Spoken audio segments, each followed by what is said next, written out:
Nous sommes venus à Bignona ce matin dans la perspective de collecter des informations et des données sur l'état des lieux des unités de transformation de produits et denrées locales.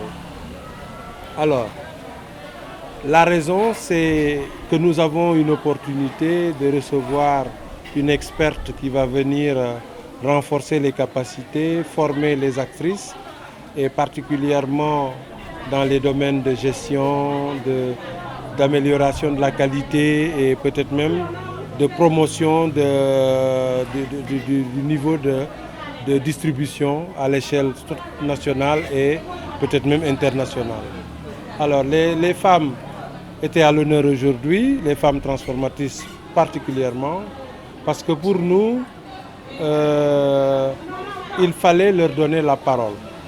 Avant que l'experte qui doit venir faire cet appui et cet accompagnement des unités et des groupes de transformatrices, il était bon d'avoir une prise de contact avec les femmes et de créer une certaine familiarité avec elles, briser la glace comme on dit, et à cette fin, permettre que la rencontre avec l'experte soit vraiment un rendez-vous de partage pour permettre à l'experte, quand elle sera parmi nous, de ne pas perdre du temps, que les gens n'aient pas de round d'observation et qu'on passe directement aux actions.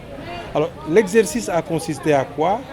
On a pris une certaine question, on a fait un certain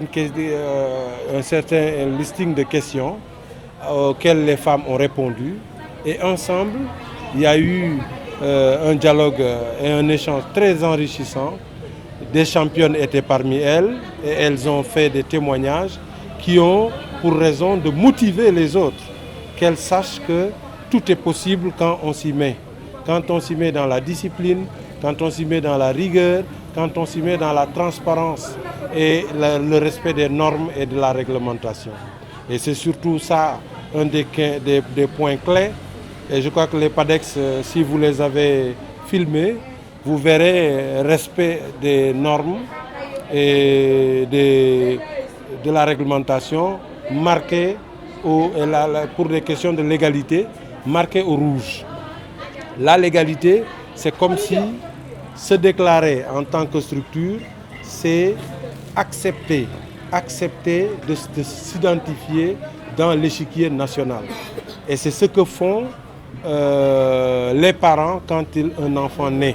C'est la métaphore qui a été utilisée pour convaincre les dames qu'elles ont la nécessité et l'obligation, de vraiment s'organiser pour chercher des papiers et se formaliser. Autrement, il y aura les premières difficultés qui sont d'être reconnues, mais la deuxième difficulté sera l'accès au financement.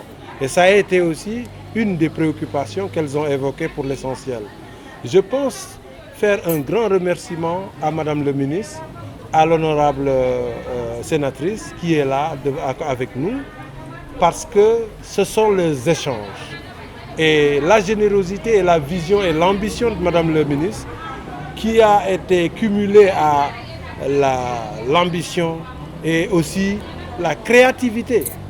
Parce que quelque part, les transformatrices sont un maillon clé. Et une des conclusions qui reste à retenir, c'est le projet de mettre en place une foire des produits locaux à Bignona et en faire un événement institutionnalisé tous les ans. Que Bignona, à l'entame de la FIDAC, à côté de cet événement, puisse avoir une période qui lui est consacrée pour pouvoir exécuter.